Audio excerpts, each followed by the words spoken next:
Muy buenas, gente de Microcuentos Universales. Gracias por estar ahí. Mirar, hoy estoy aquí con vosotros para compartir ya la cuarta entrega de cuentos para reconectar con tu yo superior. Recordaros que en este canal tenéis subidas las dos primeras entregas de estos bellos cuentos, todos con sus enseñanzas y muchos con mis comentarios personales. En mi otro espacio, Cuentos Inmortales TV, está subida la tercera entrega. Y hoy, como os digo, la cuarta, que recopila hasta 10 cuentos, todos con enseñanzas del autor y algunos también con comentarios míos. En la cajita de descripción os dejaré los enlaces a las otras entregas, por si a alguno le encanta tanto que quiere después ir a escucharlos. También deciros que si os gusta, dejadme vuestro like, que es de suma importancia y muchos lo pasáis por alto. Suscribiros si no lo habéis hecho ya y espero que todo sea de vuestro agrado. Y sin más dilación, empecemos. El bonsái. Hace mucho tiempo, en algún lugar de los bosques del antiguo Japón, creció un raro bonsái salvaje cuya belleza superaba a todos cuantos se hubieran visto anteriormente. Alejado de los seres, brillaba con la luz del sol que destilaba el color verde de sus hojas, las cuales exhalaban un agradable perfume difícil de describir. Pero en cierta ocasión, un samurái que andaba cerca por casualidad se topó con él. Sorprendido ante la perfección de sus formas, lo arrancó de su lugar, tapó bien sus raíces y lo llevó al mercado de la aldea más cercana con la intención de venderlo. Y no tuvo pocas ofertas. Muchos expertos en el arte del bonsái-do estuvieron dispuestos a pagar grandes sumas, pero solo el shogún, que se había enterado de la noticia, hizo una oferta que el samurái no pudo rechazar. Contaban que aquel hombre estaba obsesionado con la perfección, buscando en todas las artes alcanzar la cúspide de toda ciencia. Así, cada día se acercaba al arbolito y cortaba un poco de allí y un poco de aquí, pensando que de esta manera su nueva adquisición resultaría más bella. Pero de repente, el bonsái comenzó a perder su color y a dejar de exhalar su aroma. Sus hojas empezaron a caer y todo su encanto se fue esfumando como el humo. El shogún, sin comprender qué había pasado, pensó que sencillamente el pequeño árbol había enfermado y lo tiró a la basura. No supo ver que algunas cosas son perfectas en su propia naturaleza y no necesitan que la vanidad de nadie intente mejorarlas. Enseñanza. De la misma manera que el shogún, el ser humano no sabe respetar la belleza, la sabiduría y la ciencia que ya eran perfectas cuando fueron creadas, y en ese afán por querer mejorar lo inmejorable, solo conseguimos marchitar todo lo que tocamos. Por nuestras manos han pasado los bosques más frondosos y los hemos talado para crear muebles. Pero ninguna mesa camilla será nunca tan bella como el ciprés de la que está hecha. Nos admiramos con un cuadro que dibuja un amanecer, mientras contaminamos los cielos, haciéndolos cada vez más oscuros. Pintamos hermosos retratos, pero sin embargo no somos capaces de admirar la belleza en otra persona sin que nuestro ego tenga algo que decir. Manipulando lo que ya es perfecto, no hacemos sino adaptarlo a nuestros deseos, imprimiéndole nuestro carácter, pero eso no es buscar la perfección, sino rebajar la perfección a nuestra mediocridad. ¿Cómo podemos tener tanta osadía? Ningún sabio haría algo semejante. Lo mismo ha sucedido con las palabras de los grandes eruditos de la humanidad cuando se toparon con la censura de sus propios correligionarios, que pensando que algunas de las cosas que leían se alejaban del canon, sencillamente las prohibieron, echando a la basura lo que quizás fue el alma del autor, dejando que su obra y su espíritu se marchiten con el tiempo, lleno de pena y de dolor por ver en lo que se ha convertido.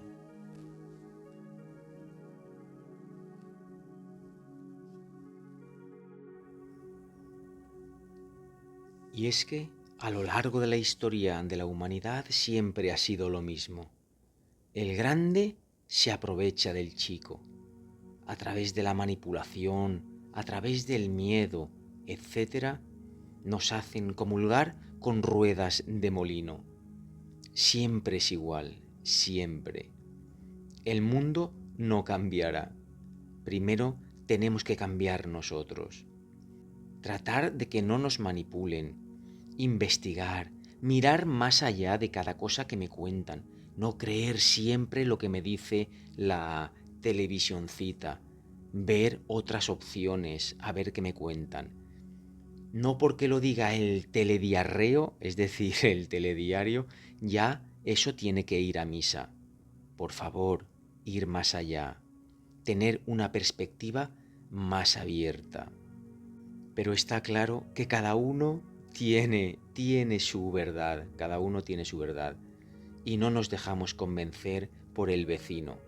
Siempre estamos en continua disputa con los que tenemos al lado. Curiosamente, debería de ser todo lo contrario, estar más unidos con nuestros seres queridos, con nuestros vecinos, etc., para así, desde la comunidad, tratar de no ser manipulados por los poderes fácticos. Es mi opinión, un gran cuento, el bonsái, pero seguimos que quedan otros 9.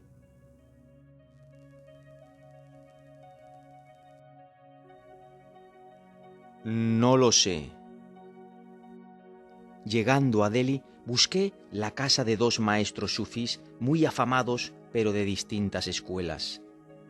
Después de descansar un rato en el hotel para reponerme del viaje, entré en el barrio musulmán, pregunté por uno de ellos y tras dar algunas vueltas alrededor de la derga de Nizamuddin, encontré un maravilloso lugar bellamente decorado y dispuesto. Había tantos peregrinos que la gente no podía ni sentarse en el suelo de la mezquita. Entonces me interesé por las enseñanzas que predicaba el maestro y me dijeron que hablaba sobre todo de cómo conseguir la felicidad. Muy contento, pasé allí una semana y después de haber aprendido algunas de sus recitaciones y haber oído sus discursos, busqué la otra madraza. Cuando la encontré, me sorprendí de su pobreza y austeridad, además de que no hubiera ni un alma en ella, tan solo un viejecito leyendo el Corán sentado en un rincón de la sala que hacía las veces de mezquita. Como me extrañó tanto la diferencia entre un lugar y otro, pregunté al anciano qué enseñaba este maestro, y después de pensarlo durante algunos minutos, terminó por confesarme: «Pues realmente no lo sé, porque está todo el día hablando de Dios. Dice que ama a Dios a todas horas, hasta dormido. Está un poco loco. Nunca le he escuchado decir otra cosa». Al oír esto, decidí quedarme con él algunos días, hasta que sin darme cuenta pasó un mes y tuve que regresar a España. Pero todavía vuelvo en mis sueños a visitar a aquel maestro que, como decía el anciano, solo hablaba de cómo amaba a Dios y estaba un poco loco. Pero en ese amor había algo hipnótico, especial, algo que despertaba también mi locura, la experiencia de un corazón enamorado que no podía dejar de hablar de su amada, porque cuando el amor es de verdad, no hay nadie que lo pueda callar. Y así, él también me enamoró y me condujo hasta la puerta del Aila, nombre místico que los sufíes damos a Dios. Ahora, cuando alguien me pregunta qué enseño yo, siempre le contesto: pues realmente no lo sé, porque yo solo amo a Dios. Enseñanza. Rómpete a ti mismo. Empieza diciendo no lo sé y descubre la vida desde el principio. Mira primero dentro y después fuera. Luego dentro y fuera a la vez. Acaba con todo lo que creías y vuelve a nacer libre y sin prejuicios. Esa es la resurrección. Crea tu propio camino, no demasiado holgado, e invéntate a cada instante. Imagina también un mundo nuevo, lleno de ilusiones y sueños, y guarda un lugar privilegiado en él para soñar con las maravillas del universo. Toma las riendas del espíritu y vive tu vida libre de manipulaciones. Solo así encontrarás la libertad, y en la libertad a ti mismo. Enamórate de la vida, de la creación y de la mano que la forjó. Abre bien los ojos y contempla. Enseña a la mente a guardar silencio cuando va a pasar el Señor. Detente frente a la Rosaleda a respirar el perfume del amor. Aquí se acaba el mundo y comienzan los estados de meditación y ensimismamiento. Silencio.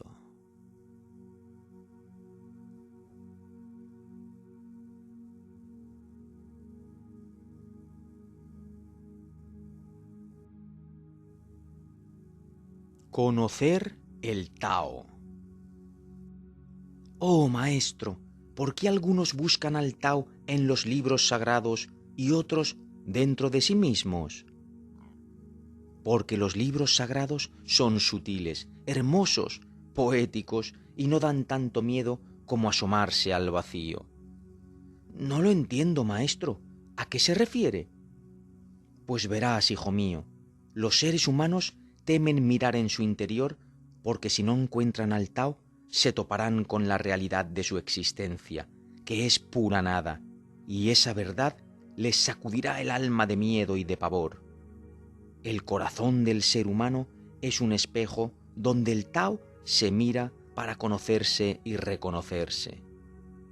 Cuando a través de la búsqueda interior alguien descubre esto, se dedica por completo a limpiar y pulir ese espejo para que cuando el Tao quiera asomarse a él, lo encuentre bien dispuesto. Quien consigue esto, conocerá al Tao y se conocerá a sí mismo. Cuando entré en la casa de Dios y le vi, le pregunté: «Oh, Dios mío, ¿eres tú?». Y sonriendo me contestó: «Sí, hijo mío, soy tú».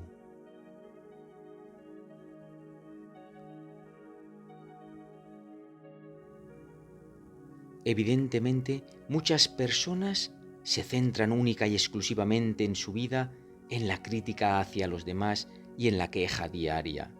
Son las personas que tienen miedo. Tienen miedo, ¿sabéis de qué?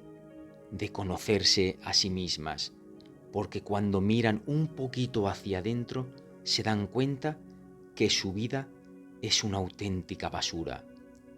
Entonces, ese basurero tienen que buscarlo en los demás para así sentirse un poquito mejor. Y voy a acabar con una frase, este comentario, una frase del psicólogo suizo Carl Gustav Jung, que dice así: quien mira hacia afuera, sueña. Quien mira hacia adentro, despierta.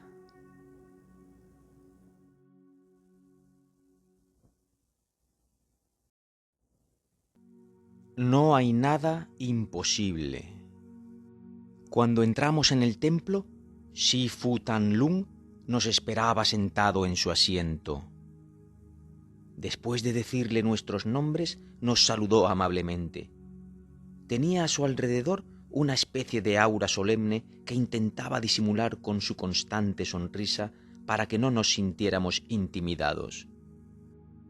Transcurridos unos minutos, en un tono distendido, Shifu llamó a uno de sus discípulos más cercanos, un hombre afroamericano de casi 2 metros de alto, señaló una de las vigas que soportaban el techo de la estancia y le pidió que la tocara con la mano. El hombre, sin pensárselo 2 veces, dio un gran salto y rozó el trozo de madera. Después, mirándonos, nos instó a hacer lo mismo. Algunos de mis acompañantes, sabiendo que la tarea era imposible, tomándoselo a broma, sonreían y negaban con la cabeza. Sin embargo, yo, sosteniendo la mirada del maestro, comprendí y di un paso al frente. Tomé impulso y salté y volví a saltar hasta que Shifu me dijo que parara. Como era de esperar, ni siquiera rocé el tronco con la punta de los dedos, pero debo confesar que cada vez lo sentía más cercano. Y quizás, si hubiera seguido... Shifu hizo un gesto de aprobación y se despidió de nosotros hasta el día siguiente. Él nunca esperó que tocáramos la viga, pero quería ver si estábamos dispuestos a esforzarnos incluso ante lo aparentemente imposible. Esa fue la prueba del maestro. Mis compañeros, que no entendieron, se cerraron la puerta a sí mismos, a los secretos del arte del tai chi interno, a la relación profunda entre el maestro y su discípulo. Quien se pone límites de antemano nunca conseguirá realizar la maestría en nuestro arte. Enseñanza. Quien limita su mente no podrá anhelar lo imposible y quien no anhela lo imposible no podrá conocerlo. Un buscador primero debería evaluar sus recursos y sólo después acometer o no la empresa. Pero una vez empezada, debe persistir con todas sus fuerzas para consumar su objetivo. No obstante, incluso si no alcanzara a conseguirlo, el hecho de haber tenido el coraje de luchar por él no habrá sido una pérdida de tiempo.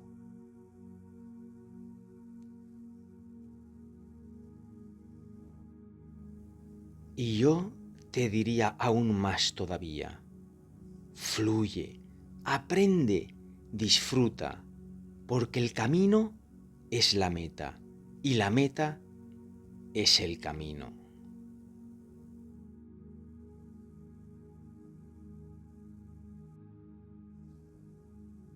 La mano de Dios. En cierta ocasión, un ángel disfrazado de monje hinduista pasó por delante de una mezquita y sintió curiosidad. Al asomarse, algunos de los que se encontraban dentro le gritaron y amenazaron con golpearle si no se marchaba. Sin decir nada, el ángel se dio la vuelta y se alejó. Pero al pasar junto a un derviche ciego, el hombre reconoció el espíritu del Señor en aquella criatura y lo llamó a gritos, conduciéndolo hasta su casa, donde comieron y conversaron, despidiéndose después. Los que se encontraban en la mezquita, que habían visto la escena, creyendo que el ciego no sabía que había alojado a un infiel, arribaron hasta su casa al día siguiente y le recriminaron lo sucedido, a lo que el derviche contestó: las almas débiles y poco desarrolladas no tienen otra manera de amar más que odiando todo lo que les es ajeno. Este instinto es similar al del perro que protege la propiedad de su amo contra los intrusos, solamente que el instinto canino es mejor, ya que el perro jamás toma a su amo como enemigo, ni a su hermano como forastero, aunque venga éste disfrazado con cualquier vestimenta. Los hombres que no entendieron nada se marcharon burlándose de él. Enseñanza. Hace algunos días, caminando por la ciudad que hoy me cobija, me crucé con un antiguo amigo de la infancia que, para mi sorpresa, se había hecho sacerdote. Queriendo recordar viejos tiempos y para ponernos al día de nuestras vidas, pedimos alguna bebida junto con su tapa en el bar más próximo. Como todos saben, desde hace tiempo me alejé de la religión que me vio nacer y durante un buen rato estuve exponiéndole el porqué de mi apostasía y de mis recelos con la Iglesia católica.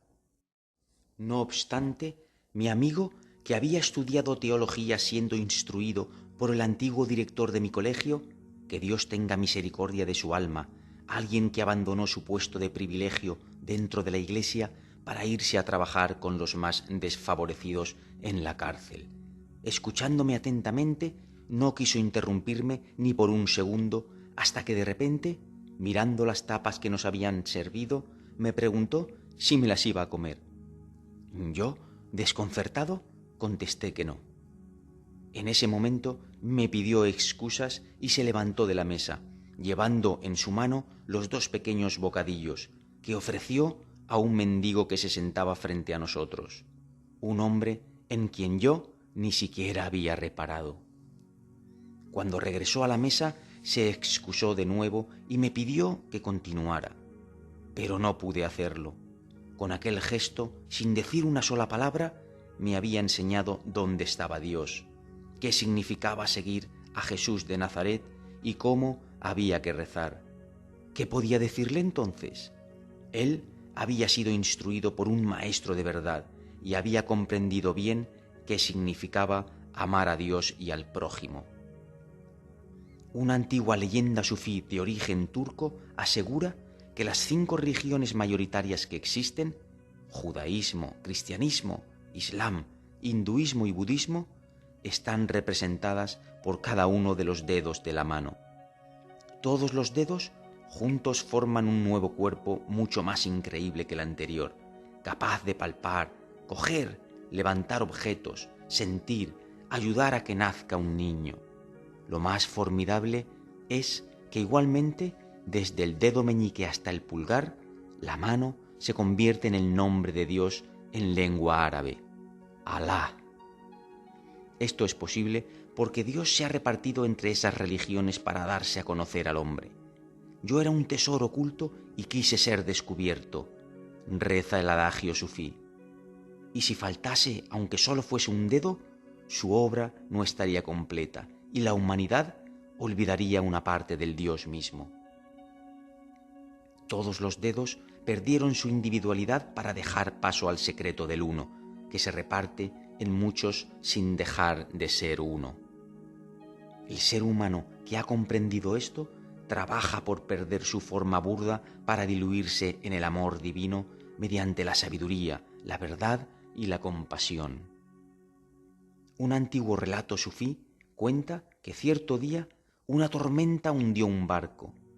Sin embargo, algunas personas consiguieron sobrevivir subiendo a un bote y remando con todas sus fuerzas hasta llegar a la costa, venciendo la tempestad. Al llegar a tierra, algunos lloraron de alegría besando el crucifijo que llevaban en el cuello. Otros se inclinaron y postraron en dirección a la Meca y otros entonaron salmos en lengua hebrea tapando su cabeza con un kipá. En tierra pudieron ver la diferencia entre su forma de concebir la vida, pero cuando trabajaron juntos, ignorando lo anterior, consiguieron hacer un milagro.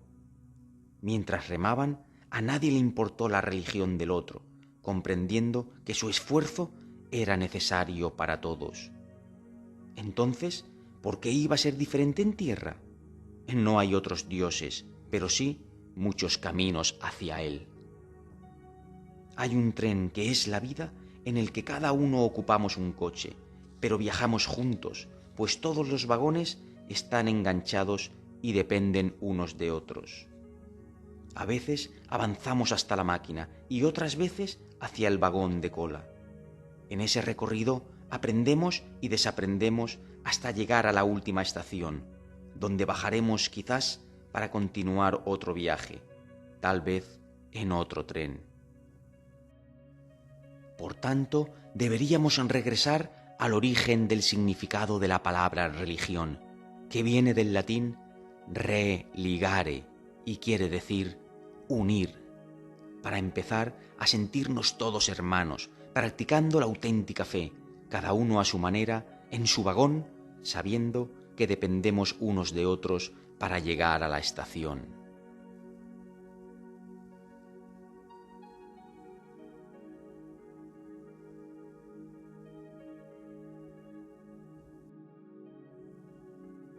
El abuelo y su nieto.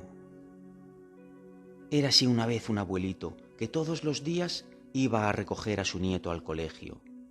Junto a su cachorro Toby, ambos esperaban al pequeño, y cuando salía de clase, de camino a casa, paraban en el parque para jugar un rato, riendo y saltando hasta la hora de comer. Pero cierta mañana, mientras el pequeño estaba en la escuela, el anciano se dio cuenta de que Toby ya no se movía, ni ladraba, ni podría jugar nunca más. El cachorro había entrado en el gran silencio. El hombre, comprendiendo que su nieto era demasiado pequeño para entender lo que era la muerte, deseando evitarle cualquier sufrimiento, ideó un plan. Rápidamente cogió lápiz y papel y escribió una carta que metió en un sobre, dibujando algo parecido a la huella de un cachorro en él. Así, con la carta en el bolsillo, fue a recoger al pequeño. El joven, al salir y no ver a su mascota, miró a su abuelo y le preguntó: «Abuelito, ¿dónde está Toby?» «No lo sé, hijo mío. Esta mañana encontré su caseta vacía y esta carta en su interior. Creo que va dirigida a ti. Quizás deberías leerla». El pequeño, con cara de asombro, abrió la carta y leyó en voz alta: «Hola, soy Toby. Verás, esta mañana pensé que esta caseta se me había quedado demasiado pequeña y sentí mucha curiosidad por ver mundo. Así que me he decidido a salir de viaje. No te preocupes por mí. Te prometo que cada mes te escribiré una carta y te contaré cosas de todos los lugares donde vaya. Te quiere, Toby». El niño miró a su abuelo y exclamó: «Abuelito, Toby se ha ido de vacaciones. ¿A dónde habrá ido? ¿Cuándo regresará?» Pero el anciano, encogiéndose de hombros, contestó: «Creo que tendremos que esperar una nueva carta para averiguarlo». Así, al cabo de un mes, el pequeño encontró una carta firmada con la huella de un cachorro en el buzón, y muy contento la abrió y leyó: «Hola, soy Toby. Estoy en Venecia. No te lo vas a creer. Aquí las calles son de agua. Ayer te vi montado en una góndola. Te quiero. Volveré a escribir. Toby». El pequeño buscó al anciano y le enseñó la carta. «Mira, abuelito, es de Toby. Dice que está en Venecia y que me vio montado allí en una góndola. ¿Cómo puede ser posible si yo no me he movido de aquí?» «No lo sé», contestó el hombre. «Creo que tendremos que esperar más cartas de Toby para poder aclarar este misterio». Así, al siguiente mes, el pequeño encontró otra carta en el buzón que decía: «Hola, soy Toby. Estoy en la India. No te lo vas a creer. Aquí la gente se sienta de una forma muy rara. Llevan turbantes en la cabeza y se pintan un lunar rojo en la frente. Te vi ayer cuando te bañabas en las orillas del río Ganges. Te quiero, te volveré a escribir. Toby». El joven, intrigado, buscó de nuevo a su abuelo y le enseñó la carta. «Mira, abuelito, es de Toby. Dice que ahora está en la India y que me vio allí mientras me bañaba en el Ganges. ¿Cómo puede ser posible si yo no me he movido de aquí?» «No lo sé, hijo mío», volvió a contestar el anciano. «Creo que tendremos que esperar más cartas de Toby para poder aclarar este misterio». De nuevo, al mes siguiente, el pequeño encontró otra carta en el buzón y leyó: «Hola, soy Toby. Estoy en China. No te lo vas a creer. Aquí la gente se levanta muy temprano para practicar en los parques de cualquier ciudad una danza muy bella que llaman Tai Chi. Te vi ayer cuando danzabas con ellos. Te quiero. Te volveré a escribir. Toby». Así, todos los meses, el pequeño fue recibiendo cartas de su mascota, hasta que cierto día el abuelito cayó muy enfermo y no pudo levantarse más de la cama, por lo que mandó llamar a su nieto y le pidió que abriera el armario. Cuando el niño lo hizo, de su interior salió un pequeño cachorro que pronto empezó a juguetear con él, subiéndose por sus pies y mordisqueando sus calcetines. Muy contento, el pequeño abrazó al perrillo contra su pecho y miró a su abuelo sonriendo. «Mira, hijo mío», dijo el anciano débilmente, «es Toby». Pero el niño, examinando bien al cachorro, replicó: «Abuelito, ¿cómo va a ser este Toby, si es más pequeño y no se parece en nada a él?». El anciano, gastando sus últimas fuerzas, le preguntó: «¿Acaso no puedes quererle como le querías a él?». «Oh, sí, abuelito, por supuesto que le querré mucho», dijo el pequeño. «Entonces», siguió el hombre, «para ti será como Toby, y tú para él serás su amigo, como también lo eras para Toby. No te fijes en la forma extraña, sino en la esencia interna». El pequeño, aún sin comprender del todo, salió de la habitación para jugar con su mascota. Pero esa misma noche, su abuelito entró en el gran silencio y murió. No obstante, al día siguiente, la última carta le esperaba en el buzón. Una carta que ponía: «Hola, hijo mío, soy tu abuelo. Verás, como Toby hace unos años, este cuerpo se me ha quedado demasiado pequeño y he tenido que salir de viaje para ver otros mundos. Igual que él, a donde vaya, te veré en otros cuerpos, en otros lugares, incluso en otros tiempos. Porque te llevo en mi corazón, y llevándote en mi corazón, puedo verte en todas partes. Todo en esta vida cambia, pero sigue igual, porque el amor verdadero dura para siempre y va más allá de las formas. Por eso no estés triste, porque si tú también me quieres, me verás en otros lugares vistiendo tal vez otros vestidos, pero seguiré siendo yo y te seguiré amando, porque la muerte no puede vencer el amor.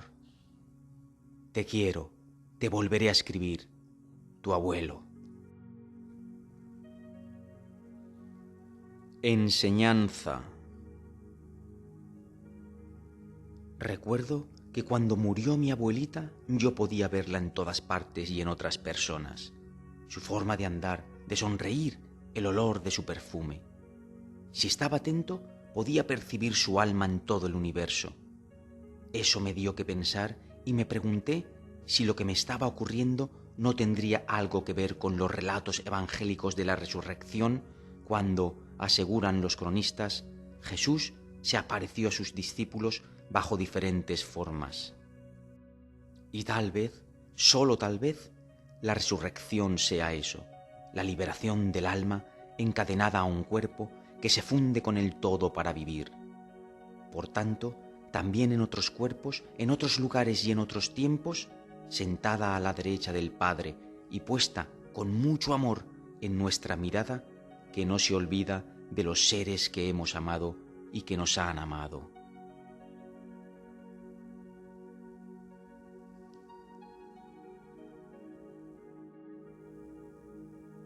Y yo aquí y ahora dejo sellado para que conste en los registros acásicos del universo lo siguiente: en el momento que me llegue mi liberación, deseo que las almas que están encarnadas en este plano, como mi padre y mi madre, sean las almas que vengan a recibirme a ese túnel de luz que todos vemos cuando hemos descarnado.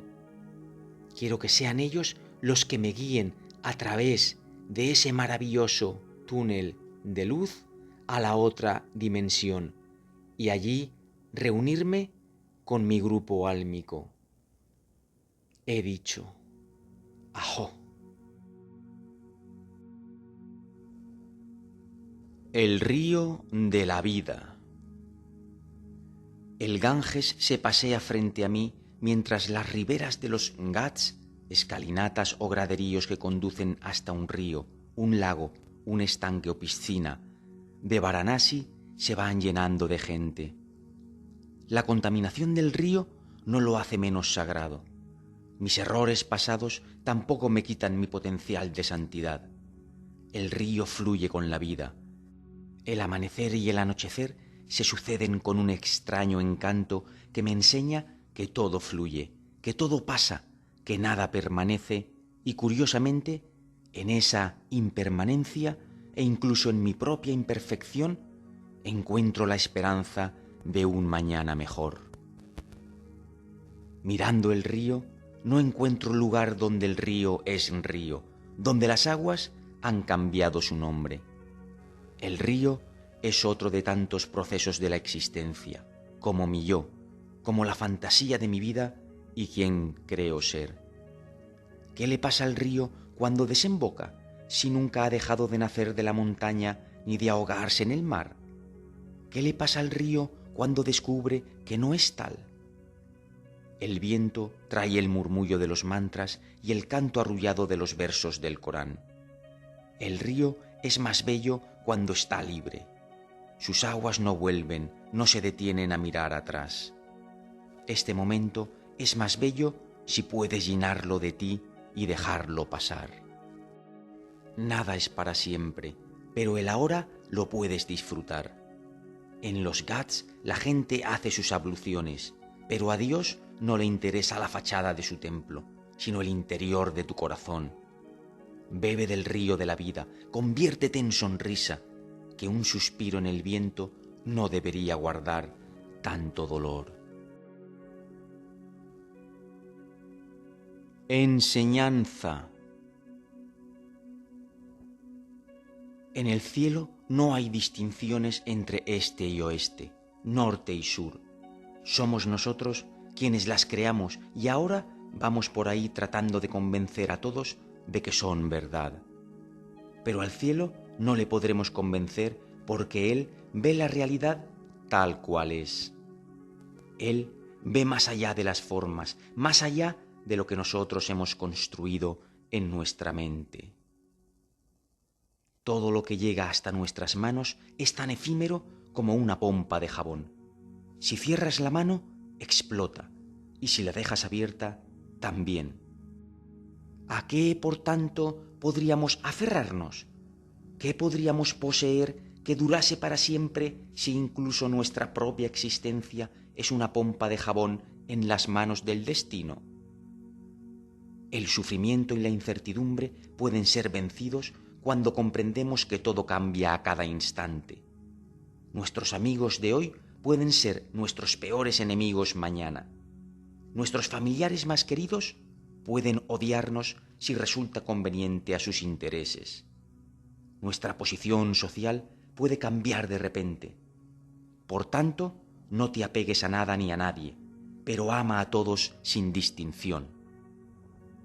El veneno de la insatisfacción puede ser vencido con el contentamiento. Aquellos que están cegados por la codicia, aunque recibieran todos los placeres divinos y humanos, no estarían contentos y seguirían pidiendo más. Los placeres mundanos son como beber agua salada. No solo no calma la sed, sino que además pueden llegar a matarte. El sufrimiento de la muerte y el renacimiento constante pueden ser vencidos por la comprensión de la ausencia inherente de un yo y bebiendo del néctar de la devoción. La sabiduría es la única salida al sufrimiento. El veneno de la soledad se pacifica con la práctica meditativa y el desarrollo de la virtud. Nadie puede ayudarnos a salir del sufrimiento excepto nosotros mismos. Incluso ni los santos, a menos que nos esforcemos en practicar, podrán hacer algo para salvarnos.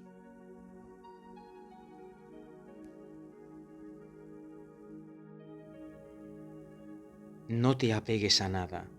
Sal del sufrimiento por ti mismo. Apóyate en la meditación. Sé tú mismo tu propio gurú y busca por encima de todo la sabiduría interior.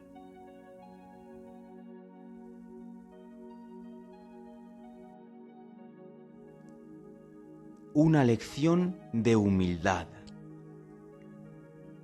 En la hora de su muerte, el gran maestro Zen, viéndose rodeado por todos sus alumnos, dijo: «Quiero compartir con vosotros algo que he aprendido en la vida».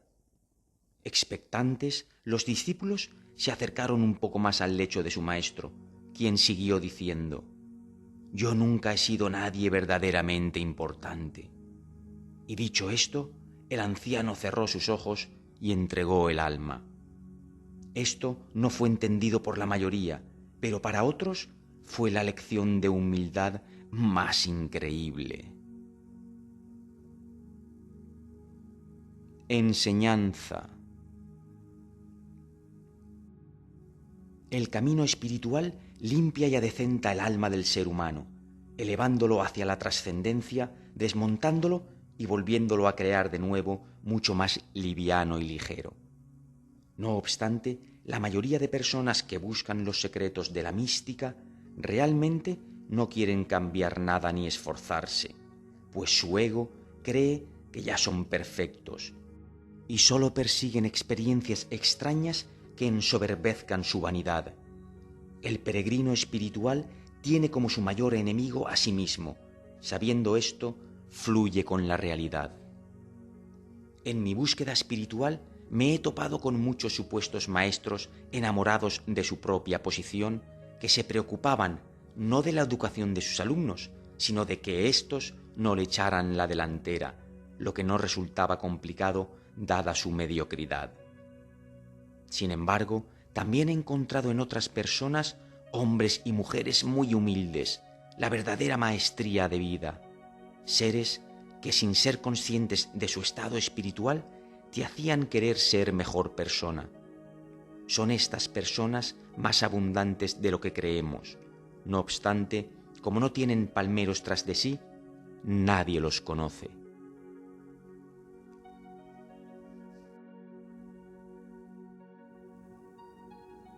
Mirar, personalmente os puedo decir que cualquier persona de este mundo que se nos cruce en nuestra vida es un maestro para nosotros. Pero yo, de las personas que más he aprendido, son de esas personas que solamente con verlas ves que transpiran humildad, que son sabias desde el interior. No son exteligentes, sino que son inteligentes desde dentro. Esas personas son las que realmente más sincronizado me siento, más armonioso me siento y, en fin, que son más afines a mí.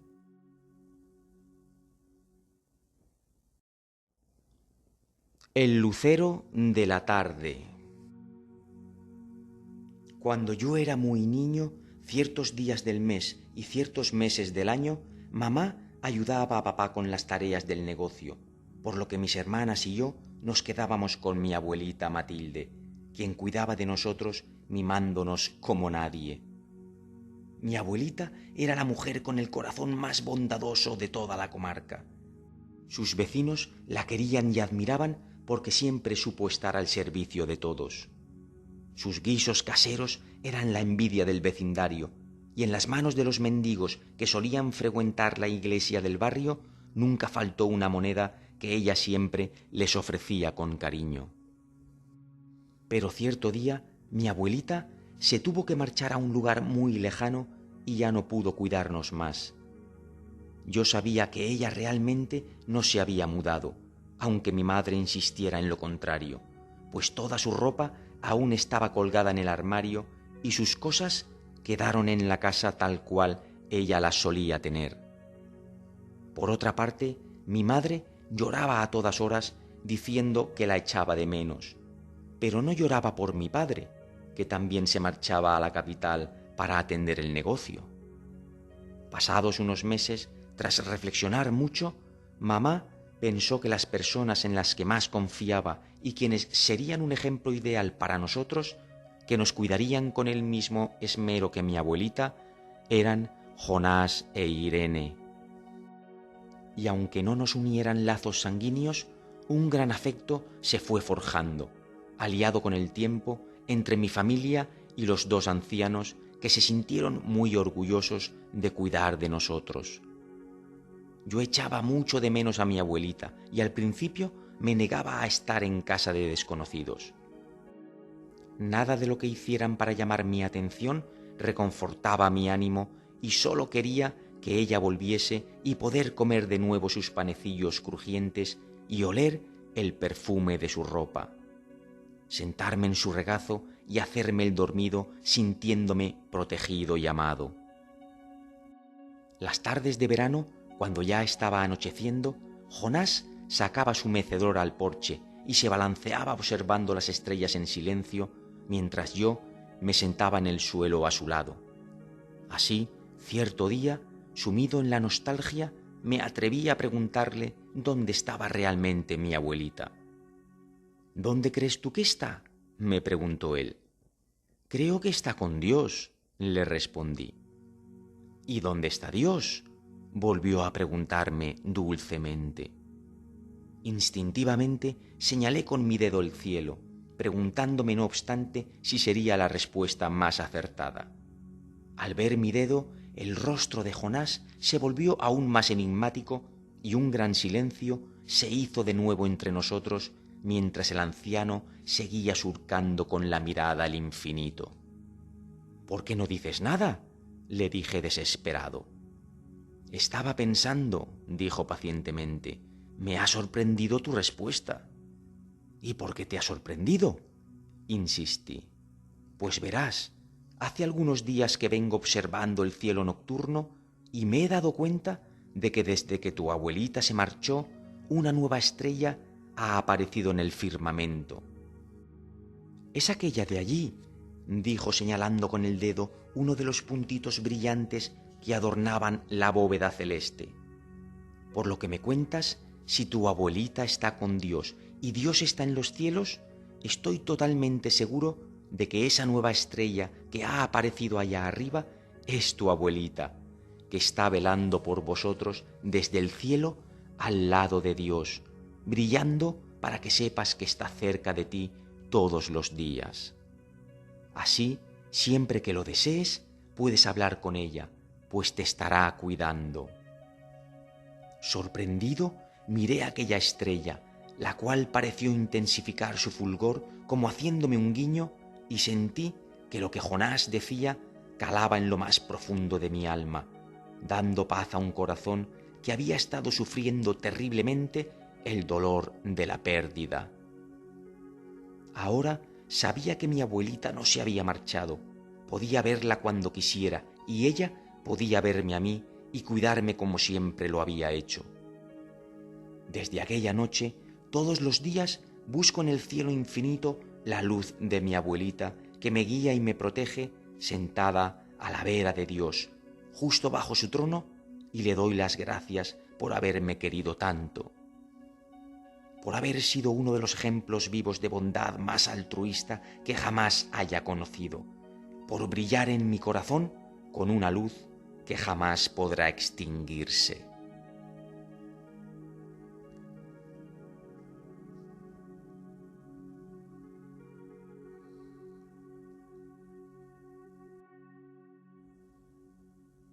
De los cuentos de hadas. Aunque Jonás tenía la voz ronca, era increíblemente cálida. Cuando nos contaba alguna de sus historias, le gustaba sentarse en su vieja mecedora, mirando al fuego que prendía en la chimenea, intentando recordar hasta el más mínimo detalle. Y lo cierto es que era un gran narrador. Mientras se preparaba, encendía su pipa de tabaco y después de un par de exhalaciones, cuando el humo ya se había perdido entre los pliegues de su curtido rostro y enredado en su larga barba, entonces comenzaba a hablar. Aquellos días estaba yo en la cama. Unas fiebres me habían tenido apartado del trabajo durante casi un mes. Irene, aunque lo intentaba, no podía adelantar mucho trabajo sola. Si seguíamos así, perderíamos toda la cosecha y no podríamos vender nada en el mercadillo del pueblo. Todo se ponía cada vez más cuesta arriba. Yo jamás había enfermado y no soportaba la idea de perder la cosecha, por muy mal que pudiera encontrarme, así que, a pesar de los enfados de Irene, cuando me encontraba con fuerzas, salía al huerto e intentaba hacerlo más urgente, pero era inútil. Solo conseguía desplomarme en el suelo a causa de la fiebre y después Irene tenía que devolverme a la cama peor que al principio. Aunque teníamos algunos ahorros, no serían suficientes, y a pesar de que el bosque podía nutrirnos de muchas cosas, otras tendríamos que comprarlas en el pueblo. Poco a poco, intentando encontrar una solución para nuestro problema, empecé a perder el sueño, pasándome las noches en vela dándole vueltas a la cabeza, hasta que en cierta ocasión, cuando la oscuridad cubría ya toda la casa, escuché unos extraños ruidos procedentes del exterior. Alarmado, supuse que algún jabalí había conseguido meterse en el huerto y estaría destrozando el poco trabajo que habíamos podido adelantar. A tientas busqué una vela y la encendí. Entretanto, Irene también se había despertado y ambos nos asomamos a la ventana para ver qué estaba ocurriendo. Pero cuando miramos a través de ella, no pudimos creer lo que estábamos viendo. Fuera en el huerto había unos pequeños seres trabajando la tierra. Unos araban, otros sembraban y algunos regaban las semillas que iban plantando con una delicadeza increíble. De unos 15 o 20 centímetros, los hombrecillos hablaban con los árboles frutales, pronunciando frases ininteligibles para nosotros, pero que las plantas parecían entender muy bien. Irene y yo, comprendiendo lo que estaba pasando, no pudimos reprimir las lágrimas. En aquel momento, uno de esos seres miró hacia donde estábamos y al vernos sonrió. Yo, en respuesta, puse mi mano en el corazón dándole las gracias. Él, sin perder la sonrisa, asintió con la cabeza y siguió trabajando. Aquel año tuvimos la mejor cosecha que recuerdo y desde entonces no hemos dejado de ver a esas extrañas criaturas, los gnomos, rondando por nuestro jardín, hablando con las plantas y los pájaros, dejándonos en la puerta alguna muestra de su presencia, como nueces y frutos silvestres, etc. Desde aquel entonces, el bosque se convirtió para nosotros en un lugar entrañable, mágico y misterioso. Desde aquel día volvimos a creer en las hadas, en los gnomos, en las ondinas y en las sílfides. Aunque todavía alguno habrá que diga que son solo cuentos. Enseñanza. Este relato es real. Lo narrado aquí sucedió en una pequeña aldea de la provincia de Jaén, España. Yo puedo dar fe porque también en cierta ocasión pude verlos, incluso algo más, muy cerca de donde sucedieron estos hechos.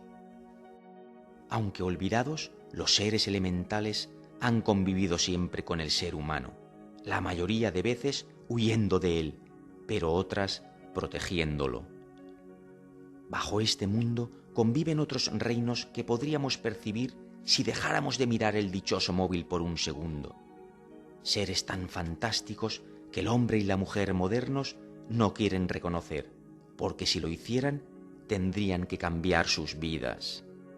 Seres que también poblaron los sueños de mi generación, pero que desafortunadamente hoy están cayendo en el olvido.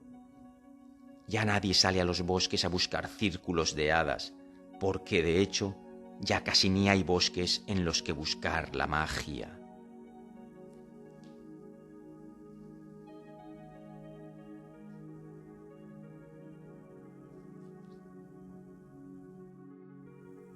Otro mundo fantástico dentro de este mundo, de los que nadie nos habla, solo nos hablan en los cuentos de hadas, en los cuentos infantiles, sí, de los seres elementales, de los cuales habría mucho, pero mucho, de lo que hablar. Pero bueno, vamos a poner ya punto final a esta cuarta entrega de cuentos para reconectar con tu yo superior. Recordar que en este canal tenéis subidas las 2 primeras entregas. Después en el otro espacio tenéis la tercera entrega y ahora otra vez aquí en Microcuentos Universales os dejo esta cuarta entrega. Espero que haya sido de vuestro agrado. Por favor, dejadme en la cajita de comentarios todo aquello que queráis comentar conmigo acerca de este vídeo. Muchísimas gracias por haber estado ahí. Un abrazo de luz a todos y a todas, un beso gigante y hasta la próxima. Chao.